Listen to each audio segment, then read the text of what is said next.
Hello everyone, my name is Jennifer and welcome to Best Kept Plans. Today we're going to be doing a video about all of my planning and budgeting essentials. If you guys are interested in seeing that, please stick around.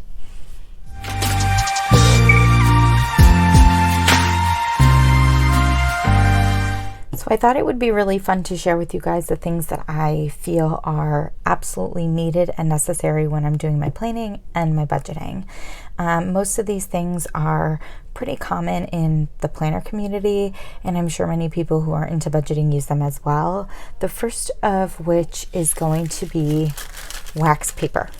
So I am a big fan of wax paper.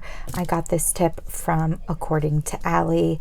She sticks her stickers down on wax paper when she's getting ready to plan, and the waxy coating on the paper allows the sticker to lose a little bit of its stick, so it's a lot easier to peel back up again or reposition if you need to. I do reuse a sheet of wax paper several times. I find that I can put stickers in the same area 3 or 4 times before it really loses that waxy texture. So I try to stick with like one area of a wax sheet of paper and then go on to the other areas, and then I will even flip it over and use the back side.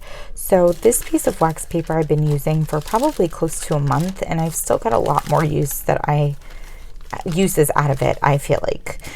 Some people just use them one time and then ditch them, but I'm always trying to find ways to like conserve and keep costs low. So I use a sheet of wax paper multiple times before I get rid of it. The next thing that is super essential in, I think, the planning community is something called Undo. So this is magical. I truly believe it's magic. Undo is something that it's a liquid, and mine is almost empty actually. I need a new one. But basically it has a dropper, and you can drop this onto a sticker and it will allow you to peel up the sticker using this kind of tool here.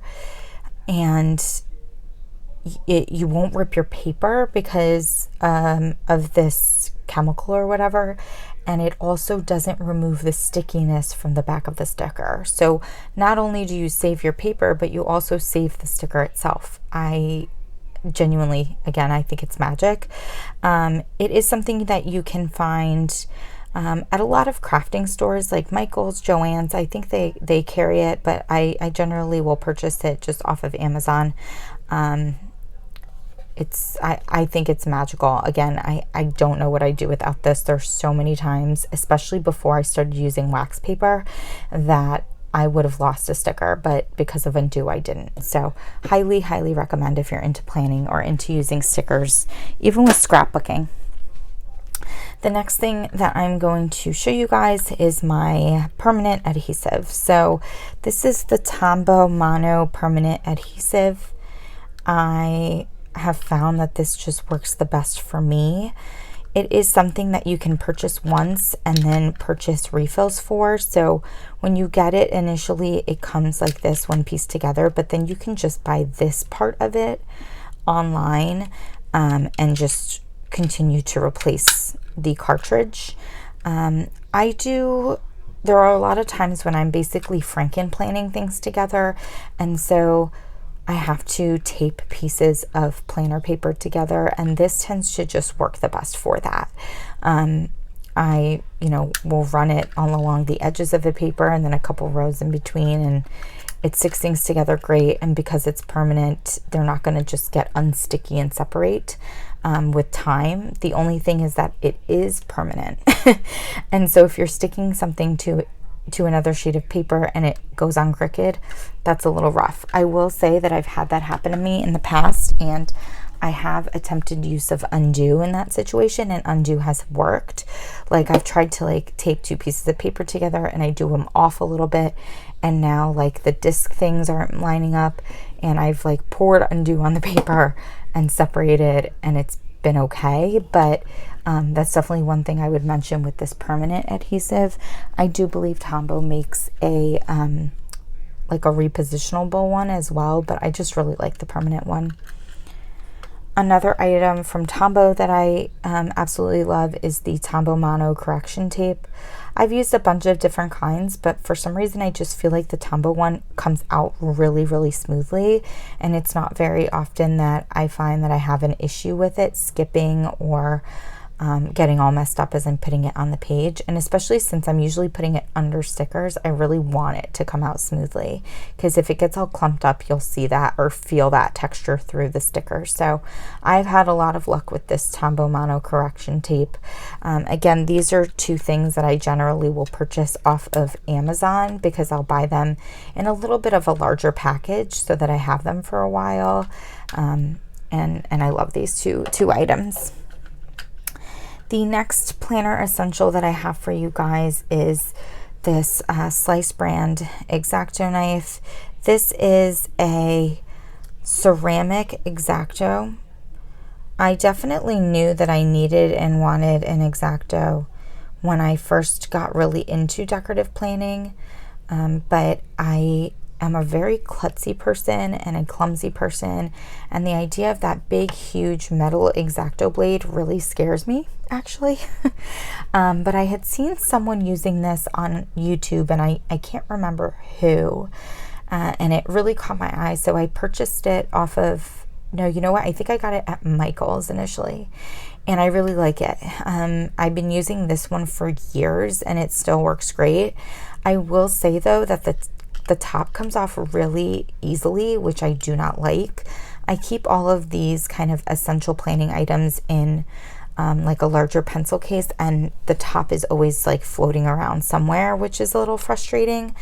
I did recently see a video from Julie's Plans where she talked about the Slice X-Acto knife, and she had mentioned how she didn't use it because of this cap issue, but that their newer version has a better cap that actually like snaps in and doesn't come right off.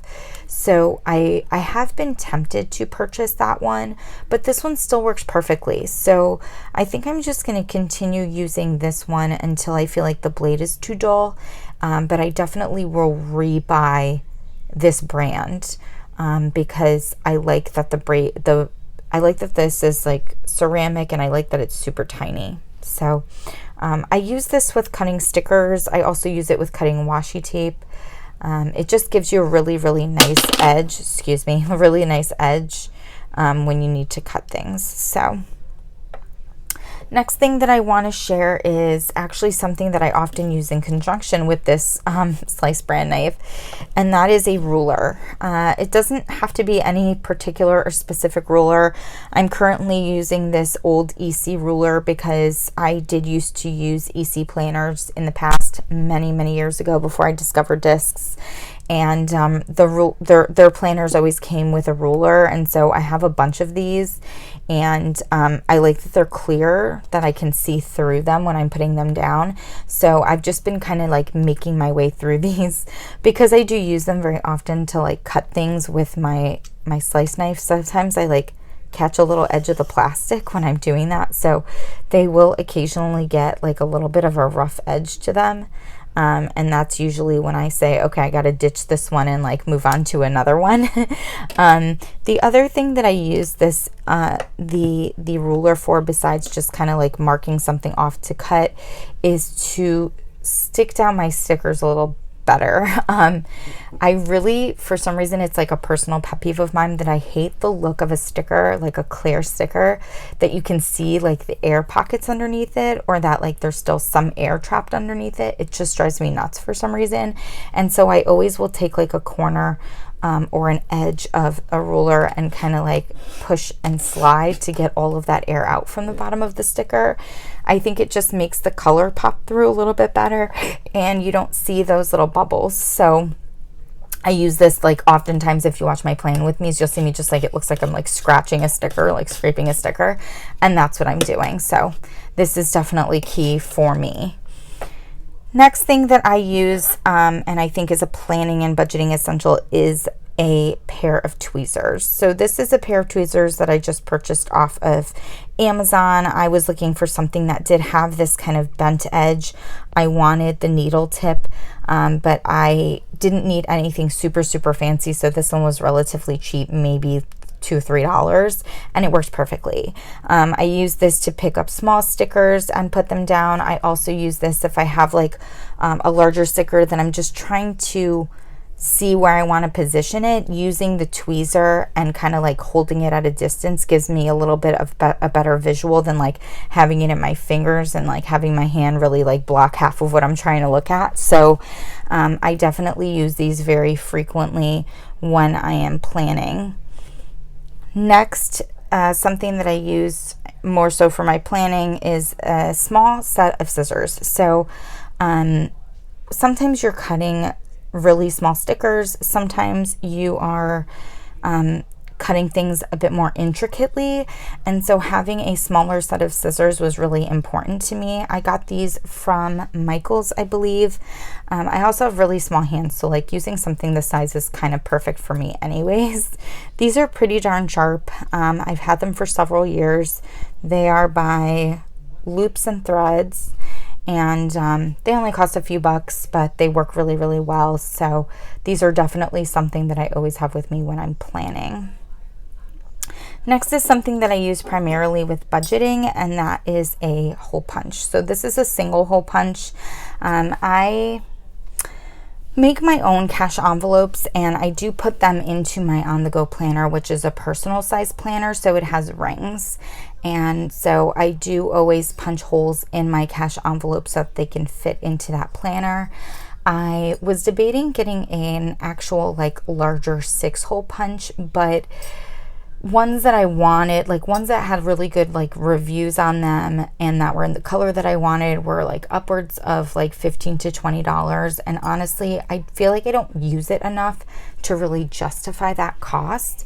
I don't really print out inserts or deco or anything for my personal size planner on my own. And so like if I did printables, okay, I can understand, I could justify spending that money, but literally the only thing I use a hole punch for that is for my cash envelopes. And so purchasing something that's like $15, $20 just to punch holes in a cash envelope that I use for like a month at a time, I really couldn't justify it when this only cost me like $3 or $4. So this was super cheap on Amazon. I did just go with a very plain silver one.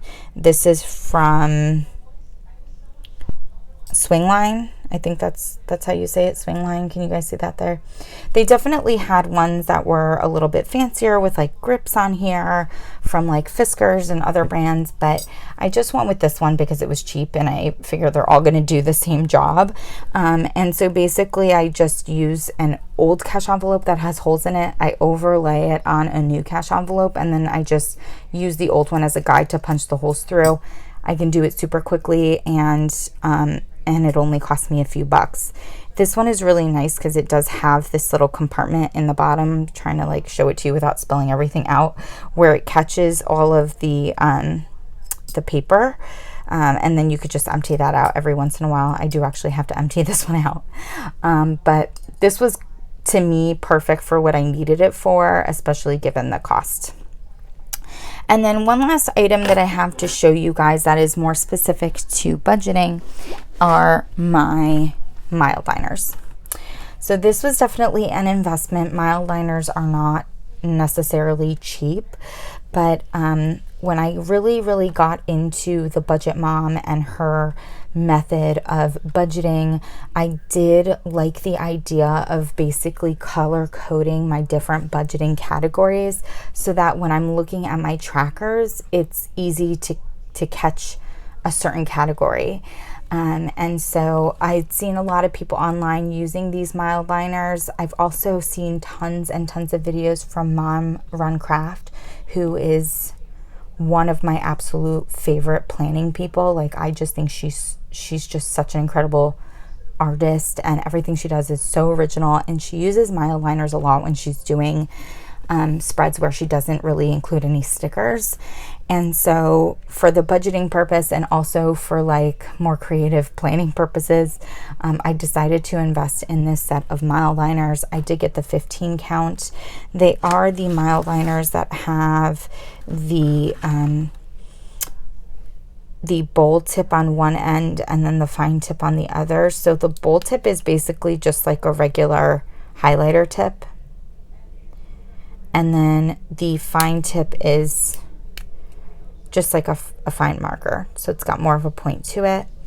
Generally, when I'm budgeting, I'm really only using this bold, more highlighter tip just to kind of mark things off on my expense trackers.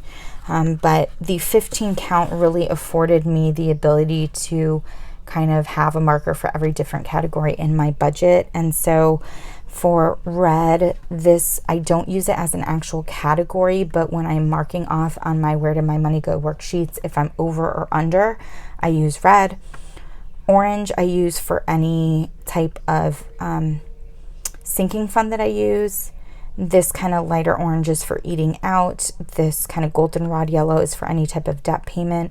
This bright yellow was for insurance, but I just recently transitioned to paying my insurance annually, so this really isn't something that you're going to see in my expense trackers anymore. I do use it in the monthly view to mark off any savings challenges that I have, but I do think I am, and maybe you guys will see this in my next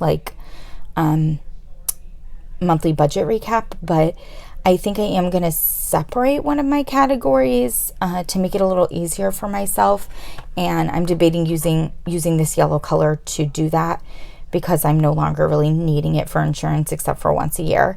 And actually, when I pay my insurance that once a year, it's going to be coming out of a sinking fund, so I would be using the darker orange color anyways.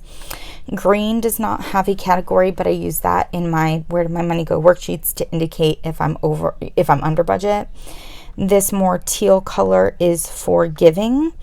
This blue, the sky blue, is for my groceries. This darker teal is for gas. The purple is for savings. This more magenta color is for my utilities. This, I don't even know, like periwinkle color is for my rent or housing. I use the gray for income, and then I use the pink for miscellaneous. I don't like the brown color, so I don't use it at all. So this is definitely something that has been key for me when it comes to budgeting. And also I have tried it out with like non-sticker spreads, more so in my personal planner, because I don't really use stickers in my personal planner, and I primarily will use like the gray color, and I do like the way that it looks. So that's it. That's pretty much all I have for you guys with regards to my planning and budgeting essentials. I hope that you found this video to be helpful for you. I do recommend all of the things that I have in this video. I think that they've been super, super helpful in allowing me to plan easily and in a way that's like very functional for myself. So I do recommend all of these products. If I can find links for them on Amazon, I will put them down below. No type of affiliate link or anything like that, but I will definitely put them down below if I can find all of this stuff on Amazon. Of course, guys, if you have any question or comments, please don't hesitate to put those down below as well. And I will be back later in the week or early next week with another plan with me, and then we're heading into a paycheck week, so I will also be having a budget with me and a cash envelope stuffing. And as always, please be safe. Bye everyone.